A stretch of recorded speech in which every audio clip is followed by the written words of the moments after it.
नमस्कार मुलांनो, welcome back to our YouTube channel. 10th SSC बोर्डचा इंग्लिशचा पेपरमधला सगळ्यात सोपा क्वेश्चन कुठला असेल तर तो आहे डायलॉग रायटिंग. आणि हे 5ही मार्क आपल्या हक्काचे आहेत, ते अजिबात गेले नाही पाहिजेत. आज तोच डायलॉग रायटिंगचा क्वेश्चन कसा येतो आणि कसा अटेम्प्ट करायचा व्यवस्थित समजून घेऊया. आणि हे आपले फ्रीवाले मार्क्स आहेत, ते तर भेटलेच पाहिजेत. प्लस इंग्लिशसाठी सुद्धा आपण 70+ गोल ठेवला आहे. मराठी तर अचीव झाला, इंग्लिश पण नक्की अचीव होईल.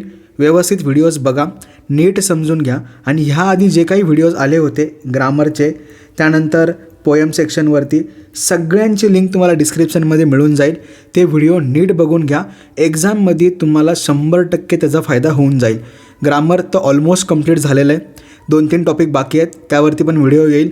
लोड नका घेऊ, पण आधी जे व्हिडिओज आले ते नीट समजून घ्या. त्यानंतर नेक्स्ट व्हिडिओज पेपर प्रेझेंटेशनवरती पण येणार आहे, टाईम मॅनेजमेंटवरती पण येणार आहे.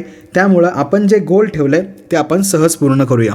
समजलं? चलो, डायलॉग रायटिंग. सिंपल, साधा, सरळ प्रश्न, आराम के साथ 10 मिनटात 5 गुण सहज देतो. क्वेश्चन कुठले असतात पहिलं ते बघून घ्या. बघा, ह्याच्यामध्ये एकूण 3 टाईपचे क्वेश्चन्स येतात.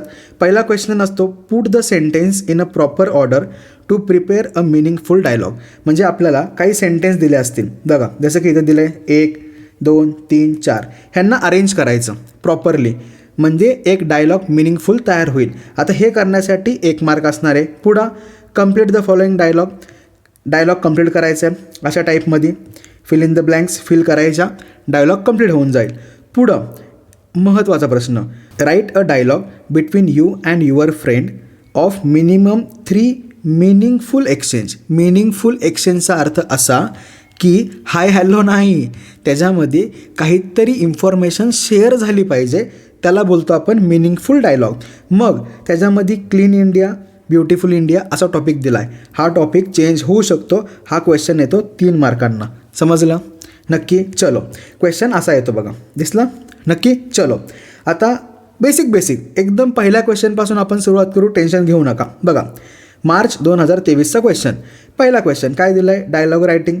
Prepare a dialogue from jumble sentence. Statement वर खाली आहेत, त्याच्यापासून आपल्याला करायचं आहे. पहिलं वाचा, yes I have got some awards. हे तर पहिलं नसणार आहे. ऑफकोर्स कबड्डी, हे पण पहिलं नसणार. Have you been awarded in this game, हे पण पहिलं नसेल. पुढं बघा, which is your favourite game. हां, हे पहिलं असणार आहे. बघा, हे पहिलं झालं, आलं. मग ऑफकोर्स कबड्डी हे दुसरं आलं. त्यानंतर you have been awarded in this game, बरोबर असणार आहे तिसरंवालं. नंतर yes I have got some award. झालं, सिम्पल. 4ही सेंटेन्स वाचा, नीट समजून घ्या, लगेच सिक्वेन्स पट्टाच्या डोक्यात फिट्ट होऊन जाईल. कळलं? चलो, नेक्स्ट क्वेश्चन. पुढचा पक्काच करायचा, 1 मार्क पण सोडायचा नाही, सगळे मार्क कन्फर्म झाले पाहिजेत. पुढं बघा, I selected a Punjab folk song. नाही वाटत आहे. You have participated any cultural event. थोडं वाटतं आहे. Which song did you select. आता दोन्ही क्वेश्चन होते बघा, म्हणजे हा क्वेश्चन असेल तर ह्याचा एक आन्सर येईल, हा क्वेश्चन असेल तर ह्याचा एक आन्सर येईल. आता बघा, ह्यांनी काय दिलं आहे, पार्टिसिपेट केलं आहे का, ह्याचा आन्सर इथं दिसतं आहे. दिसलं? म्हणजे पहिलं हे झालं, नंतर हे झालं. दिसलं? पहिलं आणि दुसरं. नंतर तिसरा सेंटेन्स म्हणजे परत क्वेश्चन आला, आणि त्याच्यानंतर पहिला सेंटेन्स त्याचं आन्सर आलं. समजलं? किती इझी आहे, सिम्पल आहे ना? जमेल? नक्की? चलो, नेक्स्ट बघा काय दिलं आहे, how do you plan your study. Plan कसा करतो ते विचारले. पुढं yes of course I wake up at 5 AM in the morning and study. हे पहिल्याचा आन्सर दिसतं आहे, बरोबर का नाही? पुढं बघा, do you study every day. हा परत क्वेश्चन विचारला, म्हणजे हा पहिला क्वेश्चन, हे पहिलं झालं, हे तिसरं झालं, आणि हे पहिल्याचं आन्सर हे दुसरं, आणि हे चौथं. बघा तो सिक्वेन्स आहे खाली. समजलं? नक्की? किती इझिली आयडेंटिफाय केलं. खूप सिम्पल आहे हे, आणि हे मार्क मिळालेच पाहिजेत. ह्यातला 1 पण मार्क जाता कामा नये. समजलं? नक्की? शुअर? चलो, आता नेक्स्ट टाईप. पुढचं कंप्लीट द डायलॉग. काय दिलं आहे बघा, Anil which is your favourite book. एका बुकचं नाव लिहायचं आहे. What type of book it is. त्या बुकबद्दल टाईप लिहायचं आहे आणि थोडीशी माहिती देऊया. मग यामध्ये आपण बुकचं नाव काय लिहायचं, तर लिहूया श्यामची आई. बघा, श्यामची आई. आता या बुकमध्ये मदर आणि सनच्या बॉन्डबद्दल एक इमोशनल अटॅचमेंट दाखवली. मग त्यांनी पुढं तोच क्वेश्चन केलेला आहे, what type of book it is. मग कसं लिहू शकतो, and emotional classic teaching of moral values through mother and son bond. Easy आहे, नक्की समजलं? शुअर. चला पुढचा नेक्स्ट क्वेश्चन काय दिला आहे? Do you like watch movies? Yes of course, प्रत्येकाला आवडतं. मग या ठिकाणी काय लिहिलं आपण? Yes of course. Exclamatory mark. Which is your favourite movie? काही लिहू शकता. आता मी या ठिकाणी मूवी लिहितो जी मला आवडती, ती 3 इडियट्स. खूप मस्त मूवी आहे, मला आवडती म्हणून मी लिहिली. तुम्ही तुमच्या मनाने लिहू शकता. सिम्पल आहे. 1 मार्क कन्फर्म झाला. समजलं नक्की? चलो आता नेक्स्ट बघा. Do you like pet animals? ह्या ठिकाणी लिहायचं आहे why do you like pet animals. आता पहिली गोष्ट नीट बघा, do you like pet animals. आता पुढचा क्वेश्चन काय? Y do you like a pet animals. म्हणजे या ठिकाणी आवडतात असं लिहावं लागेल. म्हणजे काय येणार मी? Yes I like pet animals. म्हणजे इथं येणार आय लाईक पेट ॲनिमल्स. समजलं? पहिला क्लिअर झालं नक्की प्रत्येकाला? मग पुढचा क्वेश्चन काय दिला आहे? Why do you like pet animals. का आवडतात? काय लिहू शकतो आपण? Like to spend time with them. बरोबर. चलो मग लिहू शकतो I like to spend time with them. It makes me happy. समजलं नक्की? क्लिअर? आता हे दोनही प्रश्न कन्फर्म झाले. ह्याचे मार्क पण कन्फर्म आलेच पाहिजे. कळलं नक्की? आता ह्याच्यानंतरचा पार्ट हा खूप इम्पॉर्टंट क्वेश्चन असणार आहे, कारण हा 3 मार्कांना असणार आहे. बघा कसा क्वेश्चन असतो. Write a dialogue between Ram and Shyam. ह्यांच्यामध्ये डायलॉग लिहायचा आहे. मिनिमम 3 ॲक्शन झाले पाहिजेत आणि टॉपिक काय असणार आहे? Importance of education. क्लिअर? आता ह्याच्यावरती लिहिताना मिनिमम 3 मिनिंगफुल एक्सचेंज म्हणजे हाय हॅलो सोडून, बघा हाय हॅलो सोडून मिनिमम 3 डायलॉग प्रत्येकाचे पाहिजेत आणि काहीतरी मिनिंगफुल एक्सचेंज झालं पाहिजे. क्लिअर? नक्की समजलं? चलो आता तो डायलॉग कसा लिहायचा ते समजून घेऊ. बघा काय दिलं या ठिकाणी. पहिलं person Ram. Hi Shyam, why do you think we need to go school every day. बघा इम्पॉर्टन्स ऑफ एज्युकेशन. आपण स्कूलला रोज का जातो त्याच्याबद्दल पुढं डायलॉग कन्व्हर्सेशन सुरू झालं आहे. आता पहिला रामचा डायलॉग बघा. Hey Shyam, why do you think we need to go to school every day. एज्युकेशनबद्दल बोलायचं आहे म्हणून आपण स्कूलला मिडलला ठेवलं आणि त्याच्यानुसार डायलॉग लिहितो आहे. मग श्याम काय म्हणला? Well Ram, education is an important because it help us gain knowledge and learn new things. मग त्यावर राम काय बोलला? That's true, but does it really help us in our future life. परत क्वेश्चन आला. Yes definitely, a good education help us to get a better job and teaches how to solve the problems.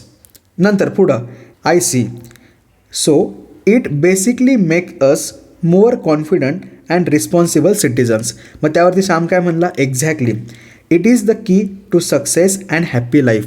एज्युकेशनबद्दल importance. नंतर पुढं I understand now, education isn't about the books, it's about growing as a person. आहे का नाही? नंतर पुढं त्यावर श्याम काय बोलला? You are right, it gives us the power to change our life and the world for the better. आहे का नाही? प्रॉपर व्यवस्थित मिनिंगफुल एक्सचेंज झाले आणि आपण डायलॉग लिहिला. सुरुवात कशी केली होती? आपण शाळेत का जातो, मग एज्युकेशन फ्युचरमध्ये कुठं उपयोग होतो, त्यानंतर ते काय करतं, नंतर काय होईल आणि एंडिंगला प्रॉपर कन्क्लुजन आलं. समजलं नक्की? चलो नेक्स्ट बघूया. Write a dialogue between Ganesh and Mahesh having 3 meaningful exchange. परत तेच आलं. The benefits of morning walk. परत एकदा. आता डायलॉग एक्सचेंज कसा केला बघा. डायलॉग लिहिताना एक पर्सन मॉर्निंग वॉकबद्दल बेनिफिट सांगणार आहे असं अज्युम करून लिहायचं आहे. मग आपण असं अज्युम करूया, महेश बेनिफिट सांगतो आहे आणि गणेश विचारतो आहे. बघा पहिलं, hi Mahesh, I see you are out early today, do you came for morning walk every day. त्यावर महेश काय म्हणला? Yes Ganesh, I try to walk every morning because it makes me feel fresh and energetic throughout the day. Morning वॉकचा पहिला benefit. नंतर गणेशचा question बघा. That sound great, I usually feel a bit lazy in the morning, does it really improve your health. Question आला. त्यावरती महेश काय म्हणणार, yes definitely does. Walking in the fresh air is good for the heart and help us to keep our mind calm and focus. हाय, एक जण विचारतोय, एक जण आन्सर देतोय. I never thought about the mental benefit. Is it also true that it helps with a physical fitness. पुढं परत mental हेल्थबद्दल विचार करत नाही, फिजिकल फिटनेसला हेल्प करतं का. त्यावरती पुढं महेशचं statement, absolutely. It is a simple way to stay fit, burn calories and strengthen by your muscle without much effort. मग त्यावर गणेशचं statement, you have convince me. I think I will join you from tomorrow morning to start my healthy habit. बघा, म्हणजे mind convert झालं. आता next डेला गणेशसुद्धा जाणार. मग त्यावर महेश काय म्हणला, that's wonderful decision. Having a partner will make the walk more enjoyable. आहे का नाही, सिम्पल आहे, इझी आहे ना. असंच मिनिंगफुल एक्सचेंज करायचं आहे आणि हे हक्काचे मार्क आपल्याला मिळवायचेच आहेत. आता पुढचा पण डायलॉग बघूया. काय दिलं आहे, the importance of tree plantation. Ram आणि श्याम, मागाशी पण तेच दोघं होते, आता परत राम आणि श्याम. आता हा डायलॉग लिहिलेला आहे बघा, नीट व्यवस्थित वाचा. व्यवस्थित लिहिलेला आहे, प्रॉपर त्याच फॉर्ममध्ये लिहायचं आहे. व्यवस्थित आयडिया शेअर झाल्या पाहिजेत 2 पर्सनमध्ये. आणि ट्राय करा मिनिमम दोघांचे पण 4-4 डायलॉग घेऊन द्या, त्यांनी मार्क कन्फर्म होतील. एखादा डायलॉग जर चुकला आपला तर पुढचा डायलॉग आपल्याला मार्क देऊन जाईल. समजलं. नक्की ह्याचा स्क्रीनशॉट घ्या आणि हा डायलॉग नीट वाचून ठेवा. घेतला, गुड. आता इझिएस्ट क्वेश्चन आहे, 5 मार्क आपल्याला पक्के करायचे आहेत. ह्याची व्यवस्थित प्रॅक्टिस करा. हे मार्क आपण आराम के साथ 10 मिनटात सहज मिळवू शकतो आणि प्रत्येकाला नक्की मिळतील. फक्त प्रॅक्टिस व्यवस्थित करा. हे नीट वाचून घ्या. आता तुम्हाला आयडिया आली असेल की डायलॉग कसा लिहिला जातो. उगाच तुम्ही वेगळं जर लिहिलं, म्हणजे शॉर्टमध्ये लिहिण्याचा प्रयत्न केला 3 मार्काच्या डायलॉगला, तर 3 आउट ऑफ 3 नाही मिळणार. तिथं 1-2च मार्क मिळतील. एकही मार्क नाही घालवायचा. त्यामुळे थोडासा विचार करा.